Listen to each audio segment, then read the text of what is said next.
Thank you very much, Jeremy, for that wonderful introduction. Jeremy is one of the few people who pronounces my name properly. I always tell them there is no bad in Badenoch, but it still doesn't seem to stick. And I also want to thank not just Canning House, but DLA Piper for hosting what I believe is the inaugural Canning House UK-Argentina Summit. Am I correct? It's not just my inaugural one, it is the inaugural one. Canning House was actually set up by former Conservative MP, I'm told, Viscount Davidson, more than 80 years ago. And his granddaughter, Anne Jenkin, is actually a good friend of mine who's done so much to support women in politics, not least myself. So I'm really pleased to be speaking here this afternoon. Canning House exists to foster deeper relationships between Britain and Latin America. And so today I'm talking about Britain's relationship with Argentina, a country, I believe it's fair to say, with whom Britain has not always seen eye to eye. But I think in many ways, like with siblings, you can chalk up some of this to our similarities. Because as those who've spent time in both countries know, we actually have a huge amount in common. There's our shared love of sport, which we see played out in our fierce football rivalry. The love of polo. I know it is a bit niche, but it does speak to our nation's sort of shared romantic rural imagination. I'm told we both have tea as our national drink. And as far as I understand, a Sunday roast serves basically the same purpose as an asado. But for all our similarities, we do face different challenges. It is no secret that Argentina has grappled with serious economic problems over many years. Every country is different, so every country needs its own policy prescriptions. But one of the things that many leaders around the world have admired about President Milei, myself included, is that he acts with a fearlessness and a resolve for what he believes in. Many democratic nations, like Britain, are struggling to tackle deep-seated, long-term problems. Some of them Jeremy mentioned in his introduction. I can't pretend that we have all the answers yet. But we cannot, for some reason, seem to face doing difficult things, difficult but necessary things. We get bogged down in years-long consultations, go round and round in circles, legal challenges, and at the end of the day, we just end up following the status quo. But President Milei has recognized that people in Argentina, and in Britain too, don't want drift. They want to see the bull grabbed by the horns. And his success, in my view, has come by his being honest with his people. He has said, I will not accept national decline. I will not accept fatalism. But the medicine that I administer might not taste nice, at least in the short term. But what he's done is he has banked on people understanding that in the long run, his plan is a better path than the ones that Argentinians could see that they were on. Everyone in this room knows the scale of the challenges President Milei faced when he came to power. Huge government borrowing, a bloated and dysfunctional state, triple-digit inflation. For 3 years, coffee shops in Buenos Aires adjusted their prices twice a month. And while thankfully price rises on this scale are not something that the UK has had to deal with, we are not strangers to the dragon of inflation or the need to slay it. So maybe it's not as surprising as it sounds that the president of Argentina would model his reforms on Margaret Thatcher. Much of what he has done in his first 2 years is straight out of her playbook.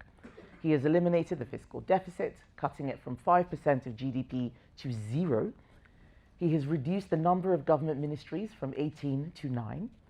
He deregulated key markets from property rentals to commercial airlines and road freight transport. He's got labour market reforms through after a fight in Congress, something I think Margaret Thatcher would be proud of. He's ended the artificial dual exchange rate system. He's restored the central bank's independence. He got rid of intermediate organizations which used to administer all sorts of social benefits. And for years, those organizations have disrupted Argentina's economic life with pickets and mass mobilizations. And I could go on. He's slashed barriers to trade, removed quotas, licenses, non-essential certifications, and he has launched a long-term program of tax and regulatory reform. I mean, you can't say this man has not been busy. I think he's fantastic. But it will take time to know exactly what's worked and what hasn't. You can't fix big structural problems overnight. People will have to be patient. It took Margaret Thatcher a decade to get Britain's public sector borrowing down from 4.5% of GDP in 1979 to a 1% surplus in 1989. But There are some early indications that the medicine is working. Monthly inflation is now averaging close to 2%. The economy is growing at an annual rate of 6%. I mean, those of you who heard the news this morning about UK growth going backwards or forwards by minus 0.1% or whatever, I mean, this is where we need to be. And though some of the medicine is tough, judging by the recent midterm elections, it looks like people believe in the vision. This vision was the hallmark of Reagan and Thatcher. People who did difficult things, but they did those things knowing that it could make them unpopular, but knowing that they also could win the argument. They brought people with them because what they did worked. And a lot of people still do not like President Milei's message, and though that may be the case, he is still undoubtedly a conviction politician. He has sincere beliefs and a resolve not to shrink from those beliefs. And it is not just his admirers like me who can recognize that strength. That is why he is attracting a lot of attention all around the world. Now, I don't agree with him on everything. I wouldn't go as far as saying we agree on the Falkland Islands. Any Conservative government that I lead would be unwavering in our support for British sovereignty over the Falklands. I just want to make that clear for all the TV cameras that are in the room. And I hope that the Falklanders will always seek to remain part of the British family for as long as that is their wish. I would never trade away or compromise on sovereignty the way we're seeing some other islands being traded away and compromised on. The Falklands, as we know, have an extremely competitive economy. Strong fishing, aquaculture industries, more than 70,000 cruise passengers dock there every year. A new port in Stanley Harbour, which will unlock new opportunities for the islands. Life is good on the islands and getting better. And yet earlier this year, President Milei said something that shows how he thinks about the world. He says he wants to make Argentina such a great economic power that some days the islanders will willingly choose to be Argentinian. And I find that fascinating. I love competition. I think competition is what will grow all our global economies. We should see ourselves as competitors, not as opponents or enemies. And I see in President Milei someone who looks at everything through the lens of economics, and he is right to.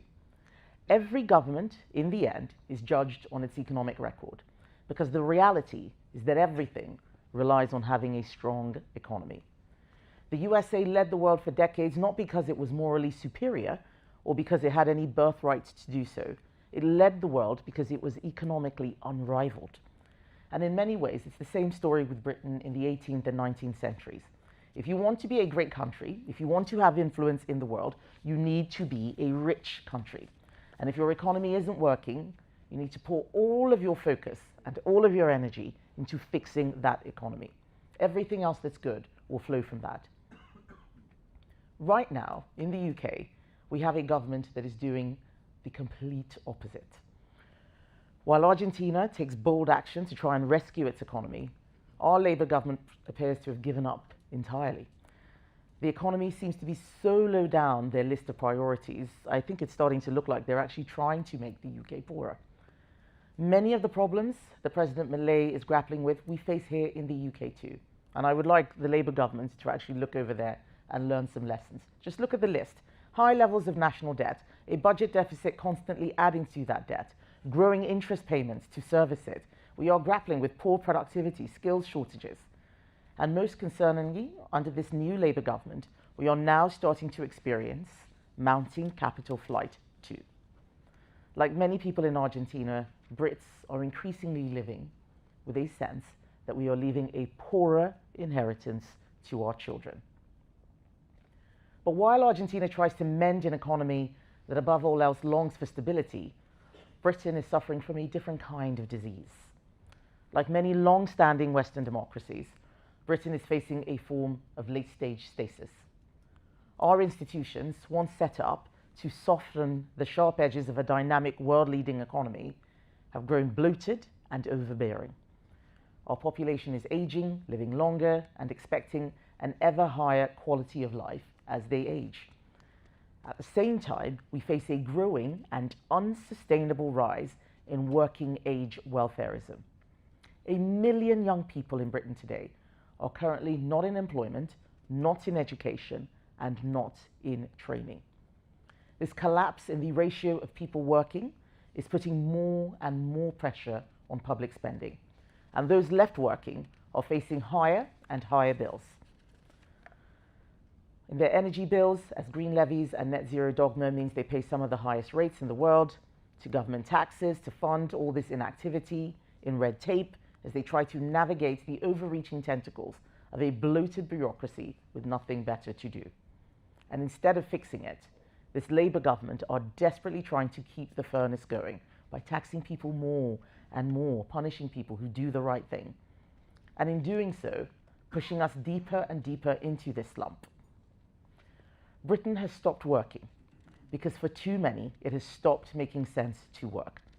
And the medicine for this, in my view, is proper, authentic solutions, conservative solutions like the ones that President Milei has put forward to jolt us out of this low-growth, low-productivity cycle. Every other party in Britain is offering left-wing solutions to these problems. More spending, more borrowing, more regulation, more taxes. We are the only party advocating an economy built on personal responsibility. We are the only party advocating for something new and dynamic. But to win this argument, we will have to take a leaf out of President Milei's book. We are going to have to convince people that nothing will get fixed if we carry on as we are.